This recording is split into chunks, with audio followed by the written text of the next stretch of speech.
Ontem você chegou, hoje sou eu, todos iguais, perante a Deus.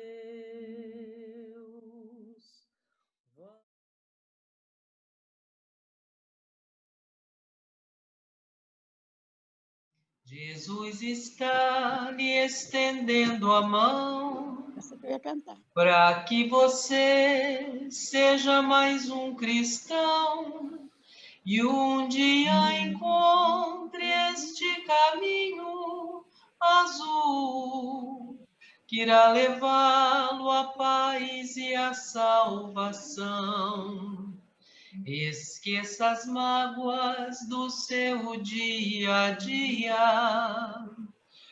Procure sempre e deu branco. Peraí, gente. Perdoe sempre. Perdoe sempre as mágoas de um cristão, pois o caminho azul sempre irradia felicidade em seu coração.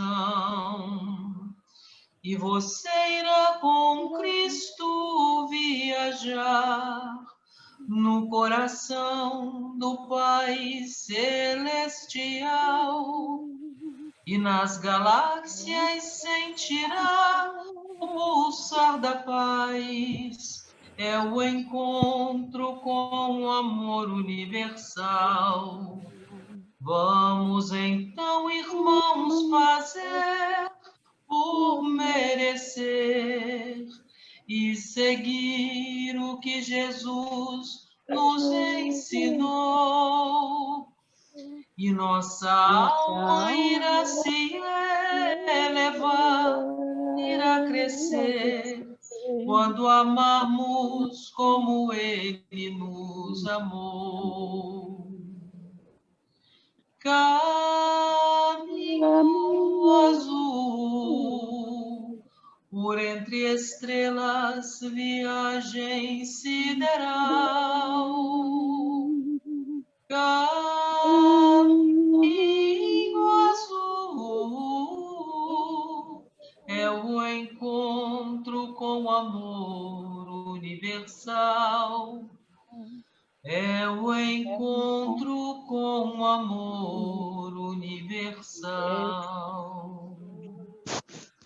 Graças a Deus, que Deus te abençoe, nos dê uma noite de paz, pedindo por todos aqueles que se encontram enfermos do corpo e da alma, pelo nosso país, pelo nosso planeta, por todos nós. Valquíria, você pode fazer a prece, por favor? Posso, sim, Lúcia. Graças a Deus. Aqui estamos, Pai amado, mais uma vez reunidos, contando com a sua ajuda, a sua proteção, a sua misericórdia, para iniciar mais um trabalho, estudo do Livro dos Espíritos. Pedimos, Pai querido, que possamos estudar, que possamos nos envolver na lição da noite, que possamos trazer aos nossos irmãos presentes, nossos irmãos também não estão presentes, essa energia, esse amor, e agradecer, Pai, por essa oportunidade, desse instante de reunião de alma, de reunião de material, de reunião de amigos, para que possamos cada vez mais nos evoluir, estudar essa doutrina, aprender, colocar na prática, que é o mais importante, e, acima de tudo, Pai, não estarmos incluídos nesses espíritos que nós comentamos, que nós pensamos, e possamos cada vez mais sair dessa situação de inferioridade do nosso espírito, para que possamos ter perseverança na nossa doutrina, acompanhar os ensinamentos e colocar na prática, como já dissemos. Ampara todos nós, Pai, que aqui estamos, ampara os nossos irmãos que não puderam comparecer, aos nossos irmãos que se encontram nas camas, nos leitos de doença, aos nossos irmãos desencarnados recentemente, aos seus familiares que estão em sofrimento, aos nossos irmãos de todo o país, Pai, que estão sofrendo por falta de medicamento, por falta de atendimento médico. Fique conosco, Pai, nos ampare, nos ajude e proteja-nos a cada dia. E contamos com o seu amor, com a sua misericórdia em todos os momentos de nossa vida. Que assim seja, graças a Deus. Graças a Deus. Graças a Deus. Hoje a pergunta 317. Quem pode começar a ler? João está aí, criança? Tá, Valéria? Não, Lúcia, o João ainda não entrou, não. Luiz entrou? Luísa já. Luiz, você pode começar, Luiz? Por favor. Eu posso, mas o meu livro é muito diferente do de vocês, pelo que eu venho percebendo. Mas tudo bem, eu posso ler. Lê, Luiz, eu sei. Qual que é a pergunta? 317. 317. Achei. Boa noite, gente. Vamos lá. Boa noite. 317. Os médiuns mitificadores são estigmatizados como merecem na seguinte carta que reproduzimos na Revista Espírita do mês de agosto de 1861. Paris, 21 de julho de 1861. Senhor, pode-se estar em desacordo sobre alguns pontos e em perfeito acordo sobre outros. Acabo de ler a página 213 do último número de vossa revista. As reflexões sobre a fraude em questões de experiências espirituais ou espíritas, às quais sou feliz de me associar com todo o meu empenho. Nesse momento, toda dissidência em matéria de teorias e doutrinas desaparece por enquanto. Não sou talvez tão severo como o senhor a respeito dos médiuns que, de uma forma digna e conveniente, aceitam uma remuneração como indenização do tempo consagrado às experiências, muitas vezes longas e fatigantes. Mas sou, tanto quanto o senhor, e não se poderia ser mais, a respeito dos que, em semelhante caso, suprem pelo embuste e pela fraude a ausência ou insuficiência de resultados prometidos e esperados. Misturar o verdadeiro e o falso, quando se trata de fenômenos obtidos pela intervenção dos espíritos, é simplesmente uma infâmia e haveria obliteração do senso moral do médium que acreditasse poder fazê-lo sem escrúpulo. E como fizestes perfeitamente observar, é lançar o descrédito sobre o assunto no espírito dos indecisos, desde que a fraude seja reconhecida. Acrescentarei que é comprometer da maneira mais deplorável os homens honrados que prestam aos médiuns o apoio desinteressado de seus conhecimentos e de suas luzes e que se tornam fiadores da sua boa-fé, patrocinando-os de alguma forma. Isso é cometer para com eles uma verdadeira prevaricação. Todo médium que fosse surpreendido em manobras fraudulentas, que fosse apanhado para me servir de uma expressão um pouco trivial, com a mão na botija, mereceria ser posto de lado por todos os espiritualistas ou espíritas do mundo, para os quais constitui um dever rigoroso desmascará-lo e execrá-lo. Se vos convier, Senhor, inserir essas poucas linhas na vossa revista, elas estão à vossa disposição. Aceitai. Gente, alguém quer comentar, falar, por favor? Com mais fé no coração, apoio então a minha. Na verdade, pessoal, a gente percebe que foi uma carta que, né, que alguém endereçou à revista espírita, né, condenando essa prática, né, dos embustes, né, praticado por alguns médiuns, né. Então, é uma advertência que ele faz muito, muito grave, né, uma coisa que era muito corriqueira naquela época, né, mas que a gente, de vez em quando, a gente ainda depara com esse tipo de coisa nos nossos dias, né. Então ainda é muito grave, né? E aí cabe, né? A gente não pode aceitar, a gente como espírito, a gente não pode aceitar esse tipo de procedimento, né? Pessoas que visam o lado econômico, né? Como a gente vê em muitas outras religiões aí, o espiritismo não pode ser de forma alguma, né? A gente vê se calar, aceitar ou se omitir diante de um fato desse. É o que eu consegui abstrair daqui. Alguém queria comentar? Alguém mais quer comentar? E uma coisa a se observar, além do que o Alexandre colocou, que ele foi bem claro. Ele falou que ele não estava fazendo isso de um uso de julgamento. Porém, quanto à cobrança, né? Porque a ideia que sempre colocaram que não era um meio de vida, porém, já que se dedicava tanto tempo, não tinha tempo para executar outras tarefas que pudessem ser remuneradas. Ele falou, não há nem este caso. O caso não se tratava nem da remuneração, se tratava de que, quando isso acontece, quando isso se torna uma coisa com a visão de se obter ganho, como nós vimos anteriormente, os espíritos sérios acabam por se afastar, né? E nesse afastamento, quem está recebendo se sente na obrigação de entregar qualquer coisa como se fosse um trabalho comum.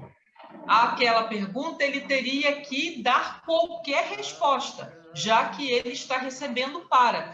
Então, é isso que ele fala, que o erro grande está aí, que a partir do momento que começa essa comercialização, ele vai e o médium se sente na obrigação de sempre ter que responder a qualquer tipo de colocação que ele faça e na hora, né? Isso a gente sabe que não é assim. As coisas não acontecem na hora, principalmente quando temos que fazer algum tipo de consulta. E as consultas sérias que eram feitas pelo grupo de médiuns que fizeram parte da execução das obras eram várias em vários lugares, foram estudos cansativos, porque era pergunta aqui, perguntava ali, perguntava a mesma coisa, até que chegasse a um denominador comum. Então, é isso também que essa pessoa fala. O fato de cobrar acabava por levar o médium a ter que entregar qualquer coisa como resultado. E isso compromete a pureza doutrinária, e isso não estava correto. Alguém mais quer falar alguma coisa? Eu penso que hoje em dia a gente ainda vê muitos que se dizem, né, médio, oferecer esse trabalho em troca de dinheiro, né? A gente já viu aí na mídia casos sérios, né? Ou mesmo assim, esses dias eu vi em uma rádio, uma pessoa que se apresenta em rádio, né? E aí ela chega a brincar, assim, ela briga com as pessoas com algumas perguntas que fazem de curiosidade, e algumas respondem. Se não é por dinheiro diretamente que ela está recebendo, é pela troca da imagem, enfim, a gente ainda vê muitos casos assim, né?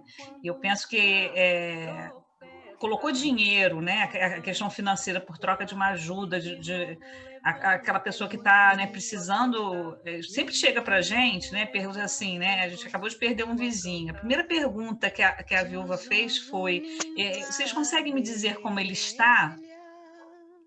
Né? Elas querem uma comunicação, como se fosse assim, né? E a gente só responde assim: olha, não é assim que as coisas acontecem, no momento mais oportuno a gente vai conversar. Mas se ela vai em outro lugar e pergunta, e a pessoa, né? Aí procura, tem até umas casas assim que vem com os letreiros assim: aqui oferece amor de volta, comunicação com não sei. Então, não dá para a gente aceitar isso enquanto espírita mesmo, né? Apenas eu entendo que é um momento da gente esclarecer às pessoas que isso não funciona dessa forma, né? Muito menos por conta de dinheiro. Eles não fazem também confusão, né? Assim, a gente falou que é espírita, ele acha que eles não têm a noção do que seja, né?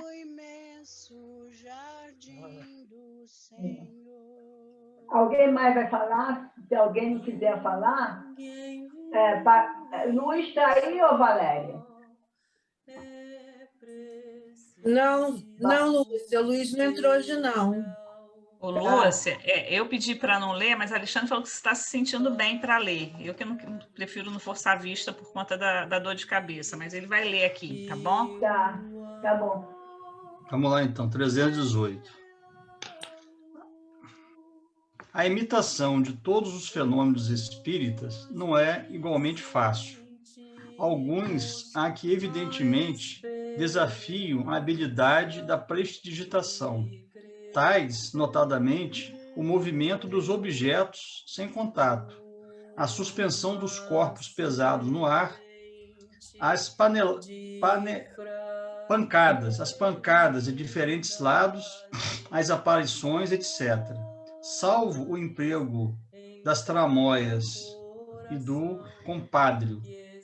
Por isso dizemos que o que necessário se faz em tal caso é observar atentamente as circunstâncias e, sobretudo, ter muito em conta o caráter e a posição das pessoas, o objetivo e o interesse que possam ter em enganar. Essa é a melhor de todas as fiscalizações, porquanto circunstâncias há que fazem desaparecer todos os motivos de suspeita. Julgamos, pois, em princípio, deve desconfiar de quem quer que faça desses fenômenos um espetáculo, ou objeto de curiosidade ou divertimento, e que pretenda produzi-los à sua vontade e da maneira exigida, conforme já explicamos.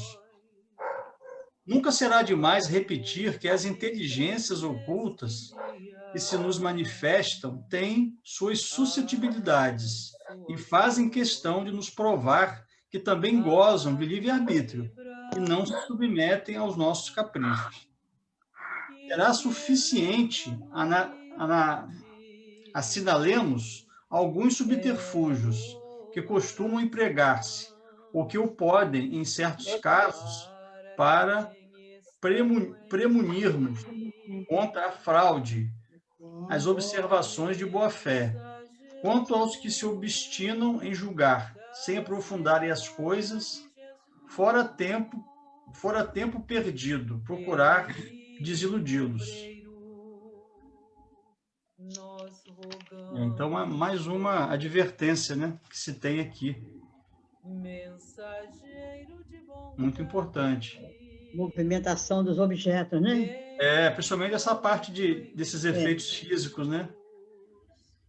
Que engraçado que antigamente tinha muito, né? Hoje já não tem tanta necessidade, que parece que as pessoas estão mais conscientes, né? Antigamente se tinha muito esses fenômenos, né? Acontecia muito, né? Ainda tem muita gente, né, que ainda prescinde, né, de assistir, na verdade, de ver, de tocar, de perceber pelos sentidos algum tipo de fenômeno, né, assim, que na verdade não é nada sobrenatural, né, a gente sabe que é bem natural, mas que para eles é algo maravilhoso, né, como se fosse uma coisa para provar, né? Uma coisa para poder eles provar, e a partir daí, dessa experiência, né, fantástica de observar esse fenômeno, a pessoa passar a acreditar, né, realmente que existe vida após a morte, né, por mais que a gente fale que existem evidências, né, tem todas as obras, mas tem pessoas que ainda têm essa necessidade, né? Essa é a verdade. Então, na frente mesmo vai explicando os truques que existem para enganar as pessoas, de movimentação dos objetos, de psicografia até, inclusive. Então, nas outras questões que é para frente, tem muito essa colocação de como que existe manejo de truque para iludir as pessoas, como que existia, porque os fenômenos eram em grande quantidade, até porque existia muito fraude também. Não era só porque era tanto necessário que se entendesse, também, mas existia muita coisa desse fenômeno, porque realmente existia também muito embuste. e muita coisa que as pessoas ainda não estavam em condição de perceber. Então, aquela vontade de receber mensagem, de ver movimentação, de ver fenômeno, tudo que a pessoa via na frente e acreditando, né? Porque queria muito. Então, era uma enxurrada de situações que fazia os embusteiros, né? Os falsários, né? Os profetas. Fenômeno que às vezes estava truque que a pessoa parecia até de mágica, mas a pessoa acreditava. Aqui em Macaé mesmo tinha um problema sério assim. Não vou falar porque deixa os espíritos em paz, né? Porque já estou pensando, já estou errando, né? Mas existia uma situação muito grave relacionada a essas coisas. Então, não era para a pessoa acreditar na vida após a morte, sim, mas também era porque era uma enxurrada de fenômenos, e isso parecia uma festa, né? É como se fosse uma festa nas casas espíritas. Todo mundo ia às reuniões para ver essas coisas. Ficava amontoado como se estivesse num teatro, né? Para ver situações que eles nem estavam entendendo, às vezes, como estava acontecendo. Às vezes não estavam perto dos médios, estavam afastados, né? Estava observando de longe, vendo aquilo acontecendo, não estava sabendo o que estava envolvendo aquela situação toda. E aí era fenômeno em cima de fenômeno, verdadeiros e às vezes não, né? E aí a influência dos espíritos inferiores que se aproveitam dessa nossa fraqueza, né? De quem está querendo ver e de quem está satisfazendo a curiosidade. Então, realmente existem os espíritos ali que estão tomando essas atitudes, dominando o ambiente e fazendo com que essas coisas vá aumentando cada vez mais. Porque, como diz a doutrina, a gente tem a companhia que a gente escolhe, né? Então, se a pessoa vai na casa espírita com esse pensamento de ver fenômeno, ou de causar fenômeno, de causar impressão, encher a casa, que a casa seja bem frequentada, com certeza vai ter esse tipo de companhia também. Então, acontece em maior escala, por isso, porque a gente fazia isso. Mas agora que a gente já estuda bastante, que a gente já conhece mais a doutrina, procura se esforçar para entender a doutrina, que é uma doutrina que precisa de ser entendida, né? Então, a gente já sabe que esse nosso pensamento é tudo. A nossa posição moral e o nosso pensamento é tudo. A gente vai para a casa espírita com o pensamento voltado para outras coisas que nós sabemos quais que estudamos, então acontece aquilo que a gente está no nossa vontade, no nosso pensamento, na nossa companhia. Quem nos acompanha, quem trabalha conosco, são os irmãos do mundo espiritual que fazem o mesmo trabalho que nós estamos, como é que se diz? Tentando passar, né? Estamos acreditando, estamos no nosso íntimo, nossa situação. Então, a gente é que provoca isso aí. Então, não existe mais muita coisa. Por quê? Porque nós já estamos levando para as casas espíritas, para os trabalhos, para um trabalho como esse que nós estamos aqui, espíritos dispostos ao trabalho espírita, ao estudo, né? À elevação moral. Isso afasta esses irmãos embusteiros e os médios trabalhadores, a pessoa humana, o ser humano, não encontra mais também espaço para essas coisas. Então, raramente a gente vê acontecer. Até na mídia a gente vê. Então, a gente vê a punição na Terra, né, dessas pessoas e vai sabendo que existe ainda o compromisso com o mundo espiritual, que eles ainda vão responder, né? Aqui na Terra existe como se diz, a punição do homem, né? E no mundo espiritual, a punição da sua própria consciência, da sua responsabilidade, que não foi aproveitada, aquele dom da mediunidade, né? Porque tem dom de mediunidade, só que eles usam de maneira errada, né? Então, é o pensamento e a nossa transformação e o nosso conhecimento é o que vai como é que se diz, espantar esses fenômenos, né? Vai amenizar isso aí, porque nós é que mudamos, nós é que começamos a estudar, nós é que entendemos mais a doutrina, então não teve espaço mais para esse tipo de coisa, né? Eu entendo assim. Você pode ler 319 aí, por favor? 319, né? 18, não é não? 19. 19? Então tá. Um dos fenômenos mais comuns é o das pancadas no interior, mesmo da substância da madeira, ou sem movimento da mesa, ou do objeto de que se faça uso. Esse efeito é um dos mais fáceis de ser imitado, está vendo? É isso que eu falei. Quer pelo contato dos pés, quer provocando pequenos estalidos no móvel. Há, porém, uma artimanhazinha especial que convém desvendar. Basta que uma pessoa coloque as duas mãos espalmadas sobre a mesa e tão aproximada que as unhas dos polegares se apoiam fortemente uma contra a outra. Então, por meio de um movimento muscular inteiramente imperceptível, produz-se nelas um atrito que dá um ruído seco, apresentando grande analogia com a da tipologia íntima. Esse ruído repercute na madeira e produz completa ilusão. Nada mais fácil do que fazer que se ouçam tantas pancadas quanto se queiram, o rufo do tambor, etc. Quer dizer, cada pode fazer o barulho que quiser, do que responder a certas perguntas por um sim ou um não, por números ou mesmo pela indicação das letras do alfabeto. Estando-se prevenido, é muito simples o modo de descobrir a fraude. Ela se torna impossível, desde que as mãos sejam afastadas uma das outras e desde que se tenha a certeza de que nenhum outro contato poderá produzir o ruído.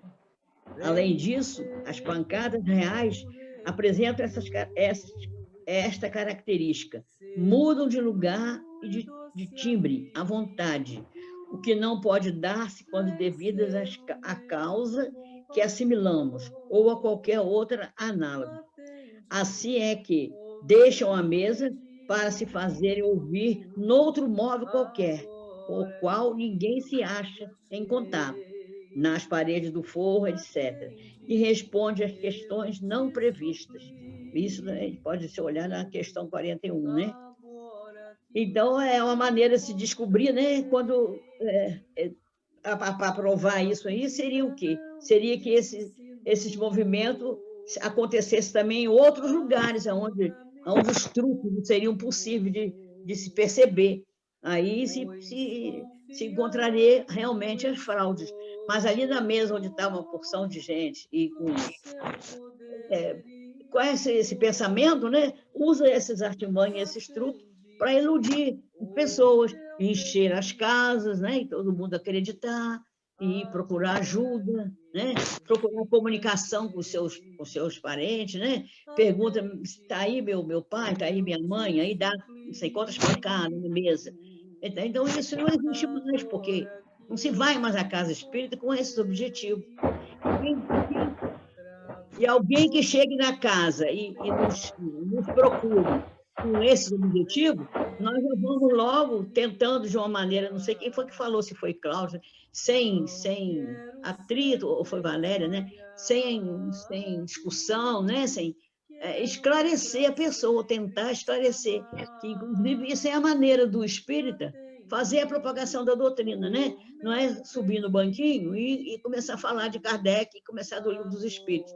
A maneira de se apresentar, de se comunicar e de esclarecer a doutrina é dessa forma, esclarecendo as pessoas que vão à nossa casa e que pegam essas coisas e querem que a gente resolva. Então, sem ofender, sem melindrar, mas a gente aproveitar para dar um ensinamento àquela pessoa.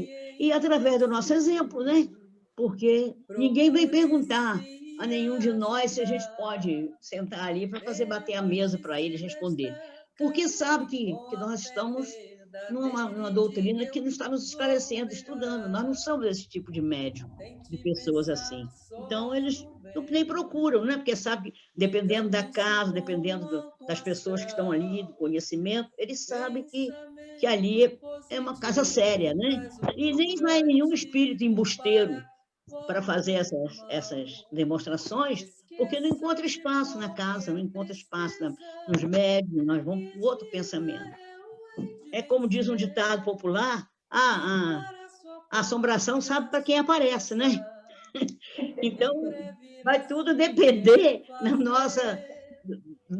nossa vibração, do nosso estado, né, de vibratório, para que essa coisa nem sequer comece a acontecer na nossa casa, na nossa vida, no nosso dia a dia. Nós estamos completamente fora disso aí. Agora, não significa que ainda existem pessoas e não são tão comuns mais, são mais raros, tanto que a gente vê até sendo colocado, né? Aí, esclarecida a situação dele, desmascarado, né? A gente vê desmascarado, porque normalmente vão ficando logo ricos, né? De tanta coisa que faz cobrando. Então, eu me lembro que há muitos anos atrás existia muito as pessoas que rezavam as crianças, né? Aqui em Macaé, então tinha só de gente assim, senhoras, pessoas que tinham mediunidade e que rezavam as crianças. Era a dificuldade de médico era muito grande, né? As nossas mães levavam para as pessoas nos rezar, dar o passe, né? Fazer aquela oração para a Virgem Maria, para Jesus, para Deus, e aquela fé nos ajudava a melhorar. Aí as pessoas, pelo menos a minha mãe fazia, presenteava aqueles médios com uma lembrancinha, uma bobaginha, porque queria, não era por dinheiro. Eram pessoas pobres, simples, que faziam com todo o amor, com toda a fé e com toda a vontade de ajudar. Era uma verdadeira caridade, né? Porque não recebiam nada, não se preocupavam com nada, não aceitavam nada, o que recebia era o que a gente queria dar, podia, e se quisesse dar. Mas ninguém pedia nada, ninguém fazia nada. Isso, graças a Deus, parece que ainda existe bastante médiuns que ainda não faz. Senão, estaria fora do principal da doutrina, que é a caridade, né? Amar ao próximo e a caridade. E dar de graça o que de graça recebeu, não é isso? Se você tem condição de receber a comunicação de um irmão desencarnado para dar uma notícia a uma pessoa amiga, porque vai acontecer, como o Cláudia falou aí, vai acontecer na hora certa, foi a Alessandra que falou, né? Vai acontecer quando Deus permitir, quando tiver a hora certa. E não vai precisar de nenhum elogio, de nenhum presente, nenhum dinheiro, nada disso. Então, o Espiritismo agora está muito profundo o estudo, está muito mais, as pessoas estão se interessando mais de estudar a doutrina e não estão se interessando mais tanto por isso. Bom, eu acho, mais né? Conscientes, né? São mais conscientes. E a gente procura, né? De alguma forma, vai ainda pessoas na nossa casa, né? Com interesse disso aí, mas a proporção que vai ouvindo os estudos, vai recebendo, vendo o ambiente, a pessoa mesmo vai percebendo, ou permanece na casa porque está interessado realmente em se elevar na doutrina, ou sai porque vê que não foi aquilo que ele foi procurar. Então, ele não quis aprender o espiritismo, ele não quis aprender a vida após a morte, ele não quis saber das verdades, ele queria só aquele interesse material. Então, a pessoa se afasta, né? Se afasta. E quem não quer, quem não tem esse interesse, permanece, né? Bom, é isso. Quando aquele centrão, aquele centro... E das galáxias sentirá. Vamos passar para o segundo livro, por favor. Cláudia, você pode começar a ler? Capítulo 17. Uhum. Vou botar o acessório aqui, peraí. Capítulo 17. O romance de Alfredo. Depois de alguns minutos, utilizados por nós no serviço da higiene reconfortadora, Alfredo convidou-nos à mesa, onde Ismália, com extrema fidalguia, mandou servir frutos diversos. Os senhores do castelo não podiam ser mais gentis. Servidores iam e vinham, com grande júbilo, a lhes transparecer do rosto. A palestra de Alfredo e as observações de Ismália estavam cheias de notas interessantes e educativas. E qual a sua impressão dos serviços em geral? Perguntou Aniceto, atencioso, dirigindo-se ao dono da casa. Excelente, quanto às oportunidades de realização que nos oferecem, respondeu Alfredo em tom significativo. Entretanto, não tenho o mesmo parecer quanto à situação em curso. As zonas a que servimos estão repletas de novidades dolorosas. O presente período humano é de conflitos devastadores e as vibrações contraditórias que nos atingem são de molde a enfraquecer qualquer ânimo menos decidido. Desencarnados e encarnados empenham-se em batalhas destruidoras. É uma lástima. Multiplica-se o número de necessitados que recorrem ao posto, continuou indagando o nosso orientador. Enormemente. A nossa produção de alimentos e remédios tem sido integralmente absorvida pelos famintos e doentes. Tenho 500 cooperadores, mas nos sentimos presentemente incapazes de atender a todas as obrigações. As massas de sofredores são incontáveis. Noutro tempo, nossa paisagem se mantinha sem sombra durante muitas semanas, mas, nesse instante, Ismália pediu licença para dirigir-se ao interior. E como Alfredo fixasse os olhos nos meus, aventurei-me a considerar. Antes de continuar aqui, daqui ele vai começar a história dele, contar a história dele com a Ismália, é muito interessante a gente verificar logo nos primeiros parágrafos o ambiente espiritual ao qual ele está se referindo. Como se parece com o ambiente atual, né? A gente vai olhar e ali era um período que estava em plena guerra e hoje não existe essa guerra desse jeito, mas nós temos aí uma guerra constante, né? Trocas de ofensas e todas as coisas e pessoas destilando sempre ódio, veneno, revolta, enfim. Tudo isso acaba fazendo um ambiente, um clima cada vez mais pesado e esse clima, além de nos perturbar, vai para as outras esferas, criando situações bastante difíceis. Então, o nosso a gente observar bem os perigos que nós corremos, porque tá muito. E aqui fala no finalzinho de uma frase, além do interessante dele falar, né, que não estão dando conta de produzir alimentos e remédios. Você vê, quando a gente vai pensar, mas é porque ali se tratam de irmãos ainda altamente materializados que estão atendidos. Então, eles precisam do alimento. E os próprios espíritos se alimentaram, se higienizaram, né? Uma coisa interessante também, graças a Deus.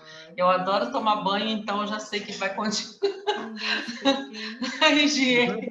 Os espíritos se higienizaram, eu não sei como é que acontece.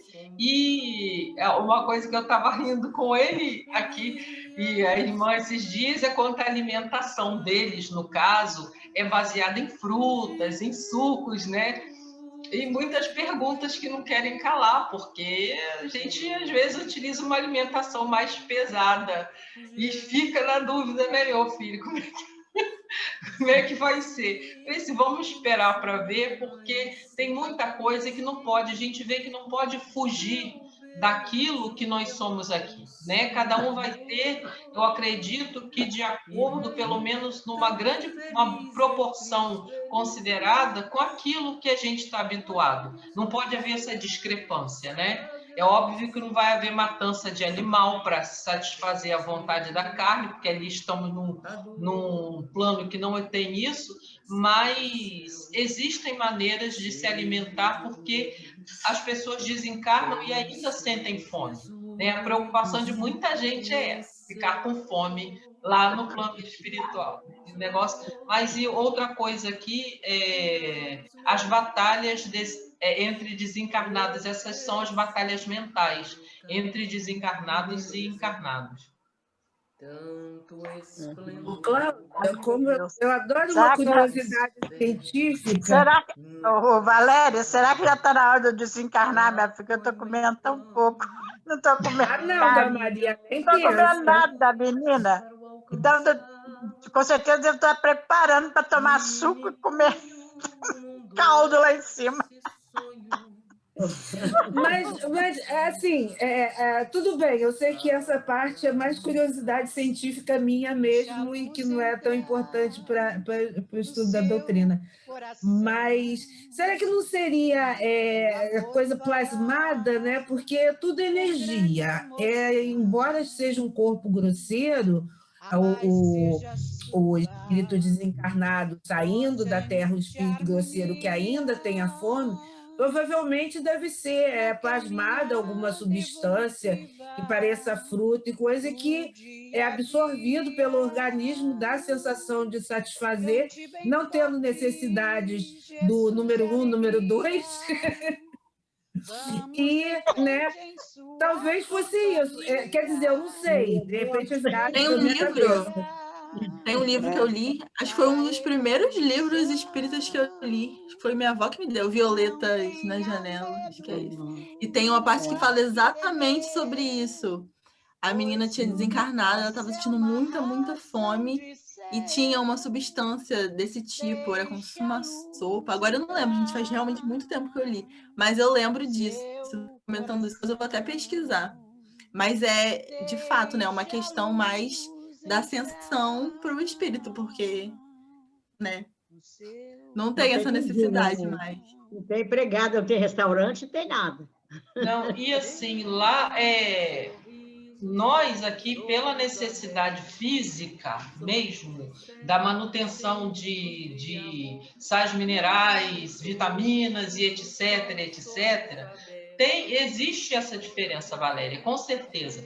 Eles usam essas palavras de alimentação, o caldo, o suco, a fruta, né? Mas com certeza, desculpa, não posso usar essa palavra, mas eu acredito também que seja uma coisa plasmada de uma forma muito real, para dar essa sensação de saciedade, né? Enfim, só quando a gente quando a gente chega lá, a gente não lembra mesmo dessas coisas, mas enfim, vai dar a gente essa sensação de saciedade. Vamos lá. Ainda bem que tens uma abnegada companheira ao vosso lado. Ele e Aniceto sorriram quase a um só tempo, falando-nos o administrador. Ah, meus amigos, por enquanto não tenho essa felicidade em caráter definitivo. Minha esposa e eu temos o divino compromisso da união eterna, mas ainda não lhe mereço a presença contínua. Ela é a bondade celeste e eu a realidade humana. Depois de pequena pausa, prosseguiu com gentileza. Aniceto conhece-nos a história, vocês, porém, a ignoram. Senti-me, portanto, contente em relatar algumas lembranças com benefício duplo. Aliviarei o coração uma vez mais, contando minhas faltas, e vocês dois, que talvez tenham em breve novos serviços na terra, aproveitarão por certo alguma coisa das minhas experiências. Ismael e eu guardávamos um escrínio de felicidade no mundo. No entanto, os salteadores perversos espreitavam-nos a aventura. Minha responsabilidade era enorme no campo dos negócios materiais e, longe de compreender as obrigações sublimes de esposo e pai, não procurava atender aos deveres justos para com o lar e os 2 filhinhos que Deus me enviara ao círculo doméstico. Ismália, porém, era a providência da nossa casa. Esqueci-me, contudo, de que a virtude, a qualquer tempo, será atormentada pelo vício, e minha nobre companheira foi vítima da maldade de um amigo desleal, com quem tinha eu inúmeros interesses em comum no campo monetário. Minha esposa sofreu, em silêncio, a perseguição dele por alguns anos consecutivos, e quando meu desventurado sócio verificou a inutilidade da atitude criminosa, em franco desespero, buscou envenenar meu espírito desprevenido. Começou por advertir-me quanto ao procedimento dela. Atordoou-me, envolvendo-a em acusações descabidas. Subornou criados domésticos e colocou espiões que seguissem minha querida Ismália nas tarefas de esposa e mãe. Esse homem exercia profunda influência sobre mim e, atendendo aos laços que nos uniam, Minha companheira jamais se sentiu com bastante coragem para denunciá-lo. Enquanto dava ouvidos à calúnia, fora de meu círculo doméstico, tornava-me intolerável dentro dele. Não sabia contemplar minha esposa com a despreocupação e a confiança absoluta de outra época. Vi o mal nos seus mínimos gestos e queria descobrir segundas intenções nas suas frases mais inocentes. Cheguei a acusá-la veladamente. Ismália chorou e calou-se. Por fim, nosso infeliz perseguidor subornou um homem de baixa condição que permaneceu certa noite ao lado de nossos aposentos particulares como vulgar ladrão, às ocultas, sendo eu convocado à prova máxima. Penetri no quarto em extremo desespero e acusei em voz alta, ao ver a companheira profundamente tranquila.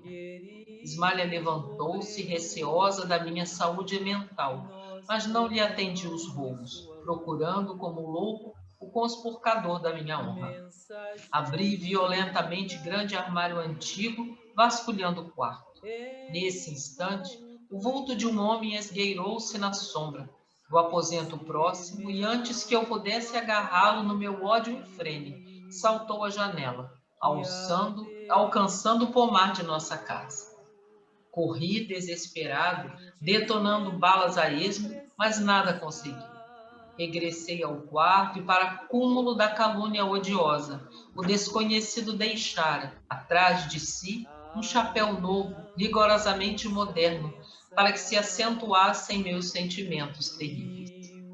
Olhos com gestos, vomitando insultos, quis eliminar Ismália, banhada em lágrimas a meus pés. No entanto, alguma coisa que nunca pude compreender na terra paralisou meu braço quase homicida. Vociferando blasfêmias, surdo aos rogos dela, afastei-me do lar, tomado de terror. No dia imediato, fiz valer meu direito exclusivo sobre os filhos e providenciei para que Ismália, convertida em estátua de dor, fosse restituída à fazenda paterna. Contratei uma governanta para os meninos e, logo após, tomei um paquete para a Europa, onde me demorei mais de 3 anos. Nunca me propus a verificações sérias, e, embora tivesse o espírito incessantemente atormentado, humilhei os sentimentos mais íntimos, jamais procurando notícias da companheira caluniada. Certo dia, recebi uma carta lacônica na costa francesa. Um parente dava-me informações da esposa. Após 2 anos angustiosos entre a saudade e o abandono, Ismália fora recolhida pela tuberculose, falecendo em terrível martirólogo moral. Deliberei, então, a volta. Fixei-me novamente no Rio, eduquei os filhinhos e conservei a dolorosa viuvez no desencanto do coração. Os anos rolaram uns sobre os outros, quando fui chamado à cabeceira do ex-sócio agonizante. O infeliz, em face da morte, confessou o crime odioso, pedindo um perdão que, infelizmente, não pude conceder. Transformei-me, desde então, num louco irremediável. Cansado, envelhecido, procurei a propriedade rural dos sogros, tentando reparar de alguma sorte a injustiça. Mas a morte não me deu ensejo e voltei para a espera dos desencarnados, em tristes condições espirituais. Nesse instante, fez uma pausa para continuar comovido. Não preciso dizer que recebi de Ismália todo o amparo de que necessitava. Todavia, infelizmente para mim, estávamos separados. Não merecia a bênção da união sublime. Ismália segue-me de perto, mas tem residência num plano superior que devo esforçar-me por alcançar. Desde muito, dediquei-me aos serviços do nosso posto de socorro. Consagrei-me aos ignorantes e sofredores. A minha santa Ismália vem até aqui, mensalmente, incentivar-me o bom ânimo e amparar-me nas lutas. Mas não poderia ela transferir-se definitivamente para aqui? Indagou Vicente, tão impressionado quanto eu com um romance comovedor. Alfredo sorriu e falou: sei que Ismália tem trabalhado para isso, que seu ideal de união eterna é idêntico ao meu. atendendo à circunstância de estar o superior sempre em posição de dar ao inferior, mas não ignoro que foi advertida por nossos maiores sobre as minhas atuais necessidades de esforço e solidão. Preciso conhecer o preço da felicidade para não menosprezar de novo as bênçãos de Deus. Minha esposa deseja descer para encontrar-se definitivamente comigo. Entretanto, é necessário que eu aprenda a subir, e por este motivo, ainda não recebemos a devida permissão para o definitivo consórcio espiritual. Observando-nos a emoção, concluiu: estou resgatando crimes de precipitação. Pela impulsividade delituosa, perdi minha paz, meu lar e minha devotada companheira. Conforme ouviram, não matei nem roubei a ninguém, mas envenenei-me a mim própria. A calúnia é um monstro invisível que ataca o homem através dos ouvidos invigilantes e dos olhos desprevenidos. Só tu tens o poder de transformar. Então a gente vai em cada parece um filme, né, que a gente está vendo, e cada história que a gente ouve e lê nos livros, a gente imagina os desfechos, né?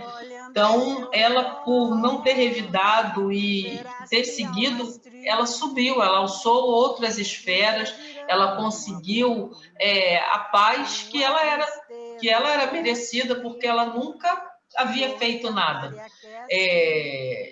E eu penso, enquanto eu estive lendo, que eu já tinha lido esse capítulo antes, eu falei, como será que não está o outro espírito, o do amigo que provocou tudo isso? Então, às vezes, em grande sofrimento, e com certeza vai ser ajudado, com certeza já deve ter sido muito ajudado, tanto por Ismália, quanto pelo companheiro dela, porque o espírito vai alçando, galgando espaços maiores junto à espiritualidade, aí ele vai aprendendo a perdoar mais, né? É muito bonita a história. É verdade, parecido com a de Lívia, né? Eu penso que já que ele está lá nesse local já ajudando, né, é porque ele já conseguiu perdoar também, né? Porque a gente não consegue ajudar enquanto a gente não tiver superado tantas outras coisas, né? E aí ele deve estar já nessa condição aí, né? Eu imagino também assim, né, a gente consegue assim com mais facilidade, digamos assim, superar as dores físicas, né, que a gente tem na nossa vida, até as privações, né, de ordem econômica. Agora, eu acho que o pior flagelo para a gente ainda são as dores morais, né? Quando a gente é vítima de problemas da ordem do sentimento, da ordem moral mesmo, né? Digamos assim, né? De forma geral, como as ingratidões, essas coisas todas que nos atingem o campo do sentimento. Eu acho que assim, isso pega mais a gente, né? Isso nos causa mais dor do que a parte física propriamente dita, ou a parte material, né? Numa palavra. O que me lembrou, gente, é o estudo de quarta-feira. A gente falando sobre as provas e a maneira como cada um passa pela prova. Para Ismália, essa pessoa que fez todo esse enredo de mentiras, eu acredito que tenha sido uma prova para ela, que a gente não sabe os enredos anteriores dessas histórias, né? Por que aquilo aconteceu?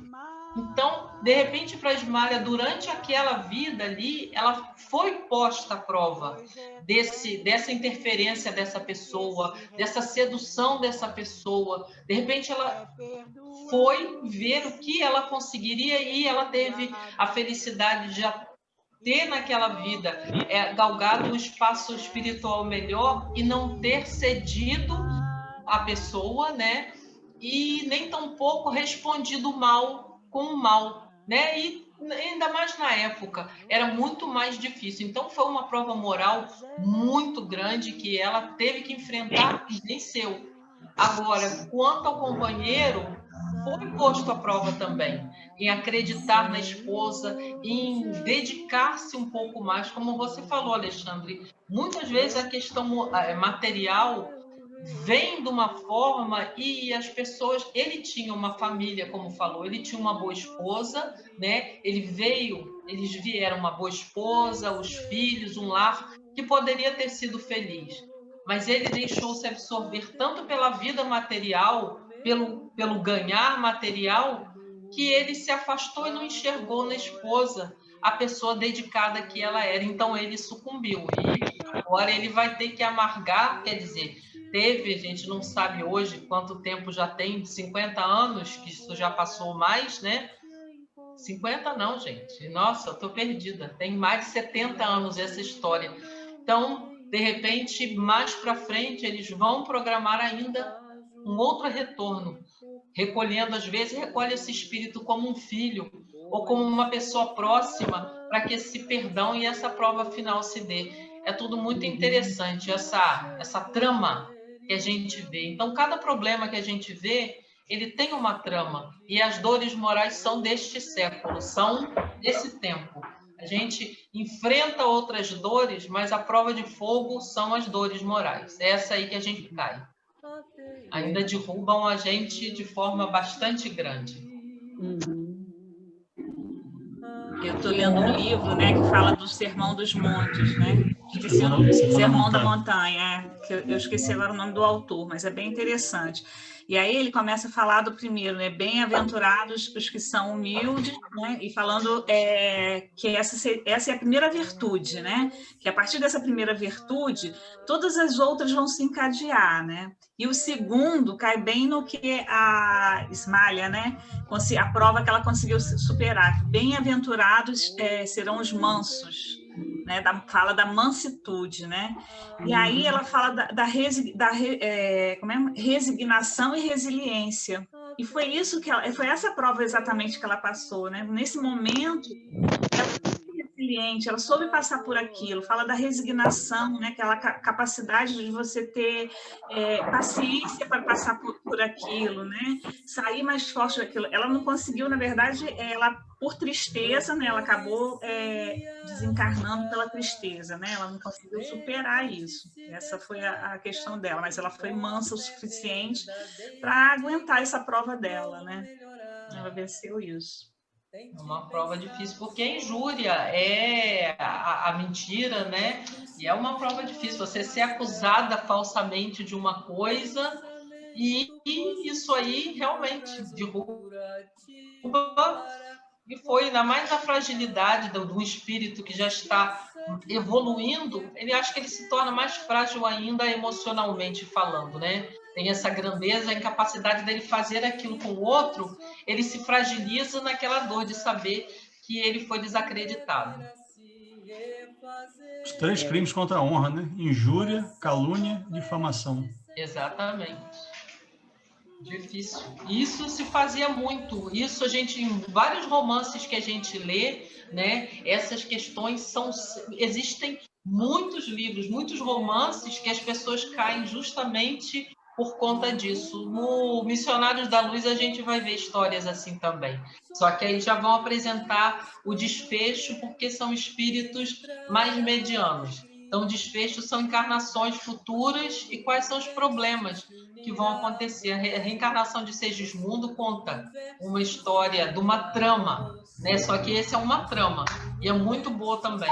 É isso aí.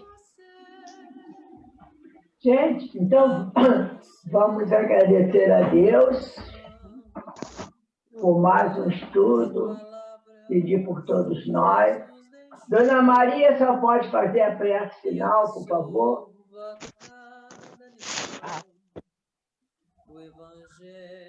Deus, Pai de infinita bondade, misericórdia, Jesus, nosso amado e divino Mestre, queremos nessa hora, Senhor, agradecer pelo nosso estudo dessa noite, pelas bênçãos que recebemos através do conhecimento, do esclarecimento.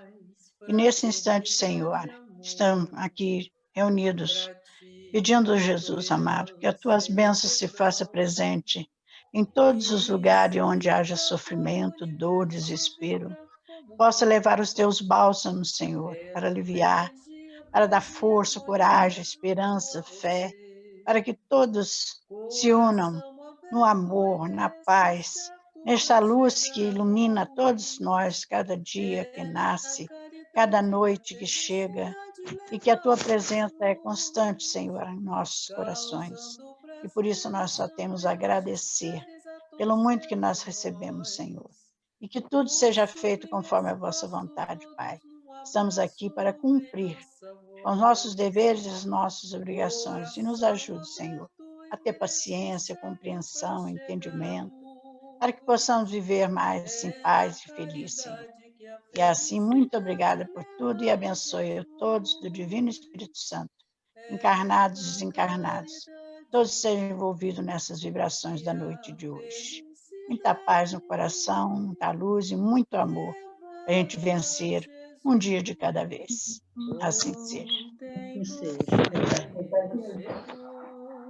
Graças a Deus. Graças a Boa Deus. noite, pessoal. Bom final de Boa semana. noite.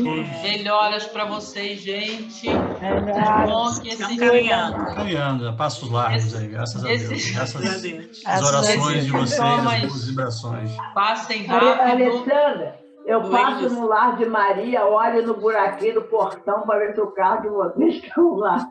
Ai, já deixei até as chaves lá com outra pessoa, já deleguei lá para poder o trabalho continuar, que não pode parar, né? Mas se Deus quiser, daqui a pouco a gente está de volta. Tá assim. Se Deus quiser. Tá bom, Deus gente? quiser. Beijo. Temos a nossa dupla sertaneja firme e Bom forte final de aí semana pra- para todos. Bom A final de dupla semana pra sertaneja vocês. que é roqueira. Então tá. Eu também sou do rock, ó. Boa noite. Beijo, Luísa, Vitor, os novinhos do nosso grupo. Vitor, boa noite, Boa Vitor. noite, gente. Boa noite, Excelente final de gente. semana. Dona Santinha, Tchau. Claudinha. Boa noite, gente. Boa noite, Dona Santinha, Dona Maria, Emília, a todos vocês, Valquíria, Valquíria, Tia Cláudia. Lúcia, Vitor. Boa noite. Boa noite, Agora que eu vi Valquíria. Valquíria. Luísa, Ô, Valquíria, agora que eu te vi, você tá Maria, sumido, Dona Emília, Lúcia, Cláudia, Boa toda minha noite. madrinha. Boa noite. Boa noite, gente. Boa noite, Valéria. Beijo. Tudo Bom final de de vocês. semana. Tchau, gente. Beijo a vocês. Tchau, tchau. Saúde, paz, amor. Saindo. Tchau. Fazemos isto para as graças.